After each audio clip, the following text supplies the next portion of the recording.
नमो नमः।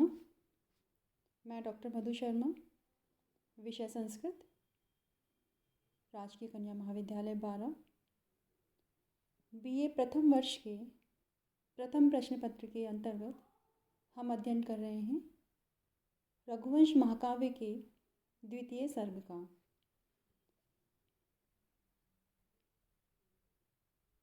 प्रसंग अनुसार राजा दिलीप संतान प्राप्ति की इच्छा से नंदिनी गौ की सेवा में तत्पर हैं। 21 दिन तक नंदिनी गाय की सेवा करने के पश्चात 22वें दिन नंदिनी गौ ने राजा की परीक्षा लेनी चाहिए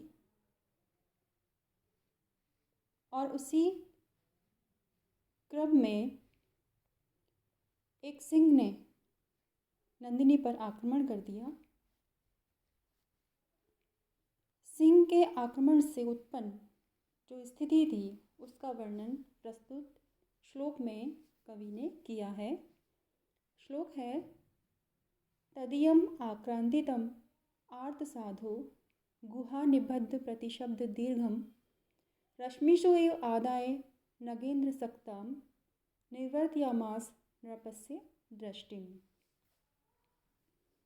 अन्वय है इसका, गुहा निबद्ध प्रतिशब्द दीर्घम तदीयम आक्रांतितम आर्त साधो नृपस्य नगेंद्र सक्ताम दृष्टिम रश्मिषु आदाय इव निर्वर्तयामास। शब्दार्थ है, गुहा निबद्ध प्रतिशब्द दीर्घम अर्थात गुफा में व्याप्त प्रतिध्वनि का शब्द जो और भी अधिक ऊंचा हो गया है।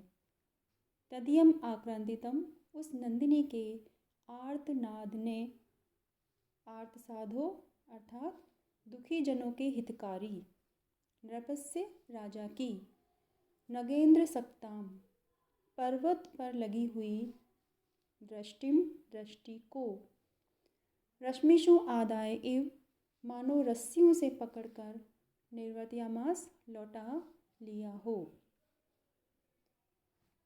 अर्थात गुफा में व्याप्त प्रतिध्वनि से और अधिक उच्च हुए उस नंदिनी के आर्तनाद ने दुखित जनों के हितैषी राजा दिलीप की हिमालय पर्वत पर आसक्त दृष्टि को मानो रस्सियों में पकड़कर लौटा लिया था। नंदिनी ने जो आर्तनाद किया, जो तेज आवाज़ की, वो गुफा में उसकी प्रतिध्वनि हुई तो वो स्वर जो है वो और अधिक ऊंचा हो गया। राजा दिलीप की जो दृष्टि हिमालय पर्वत पर लगी हुई थी, उस दृष्टि को उस आर्तनाद ने मानो जैसे किसी को रस्सियों से पकड़कर खींच लिया जाता है, वैसे ही उस आर्तनाद ने राजा की दृष्टि को लौटा लिया था। प्रस्तुत श्लोक में उत्प्रेक्षा अलंकार है। कवि ने उत्प्रेक्षा की है।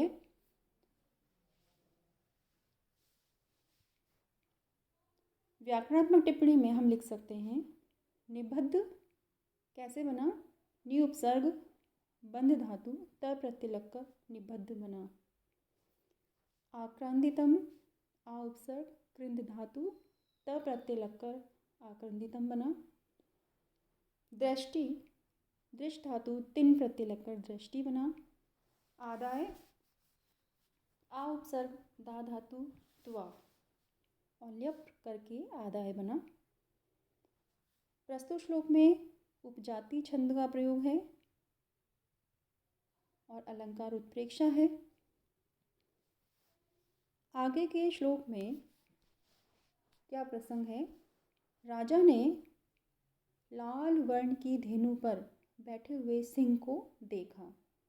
इसी का वर्णन करता हुआ कवि कहता है, स पाटलायाम गविम तस्थिवासम धनुर्धर केसरिणम ददर्श आदित्यकायाम में आदित्यकायाम् इव धातुमय्यां लोध्रः द्रुमं सानुमतः प्रफुल्लम।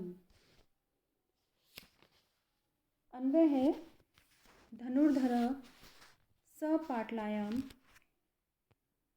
गवि तस्थेवासं केसरिणं सानुमन्तः धातुमय्याम् आदित्यकायां प्रफुल्लम लोधद्रुमम इव ददर्श। शब्दार्थ है धनुर्धर का तात्पर्य है धनुष को धारण करने वाले अर्थात राजा दिलीप। पाटलायाम गवि रक्त वर्ण वाली गाय पर। तस्थेवासम पहले से बैठे हुए। केसरिणम सिंह को। सानुमतः पर्वत की। धातुमय्याम गेरिका आदि धातुओं से बनी हुई। आदित्यकायाम पर्वत की ऊपरी भूमि। प्रफुल्लम फूले हुए। लोध द्रुमम इव लोध के वृक्ष के समान। ददर्श देखा। धनुर्धारी राजा दिलीप ने रक्तवर्ण की गाय पर बैठे हुए सिंह को देखा। किस प्रकार देखा, वो कैसे लग रहे थे? जैसे पर्वत की गेरिका आदि धातुओं से बनी हुई पर्वतीय ऊपरी भूमि पर फूले हुए लोध के वृक्ष के समान देखा। प्रस्तुत श्लोक में उपमा अलंकार का प्रयोग किया गया है। उपमा दी गई है। जो रक्तवर्ण की गाय है वो पर्वतीय जो ऊपरी भूमि है, पर्वत की भूमि है, उसकी उपमा दी गई है रक्तवर्ण की गाय। और सिंह जो है वो लोध के वृक्ष के समान है। व्याकरणात्मक टिप्पणी में प्रफुल्लम प्रउपसर्ग फुल धातु अच द्वितीय व्यक्ति एक वचन का ये रूप है। धातुमय्याम धातुमयी सप्तमी व्यक्ति एक वचन का रूप धातुमय्याम। मयट प्रत्यय है यहाँ पर। आदित्यकायाम अधित्यकन टाप प्रत्यय सप्तमी व्यक्ति एक वचन का रूप है ये।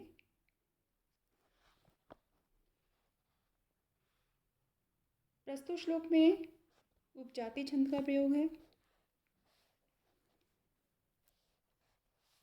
आगे के श्लोक में राजा ने सिंह को मारने के लिए तर्कस से बाण निकालना चाहा।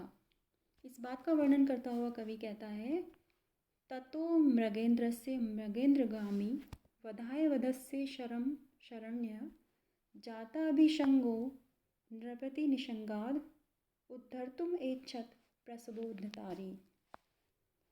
अन्वय है ततः मृगेन्द्रगामी शरण्य प्रसबोद्धतारी नृपति जाताभिषंग सन वध्यस्य मृगेन्द्रस्य वधाय निषंगात शरम उद्धर्तुम एच्छत। ततः सिंह को देखने के बाद मृगेन्द्रगामी सिंह के समान गति वाले प्रसबोद्धतारी बलपूर्वक शत्रुओं का उन्मूलन करने वाले शरण्य शरणागत वत्सल नृपति राजा दिलीप ने जाताभिषंगम सन पराभव से क्रुद्ध होकर वधस्य मृगेंद्र से वधाए मारने योग्य सिंह के वध के लिए निषंगत अर्थात तर्कस शरम उद्धर्तुम बाण को निकालने के लिए इच्छत इच्छा की बाण निकालना चाहा।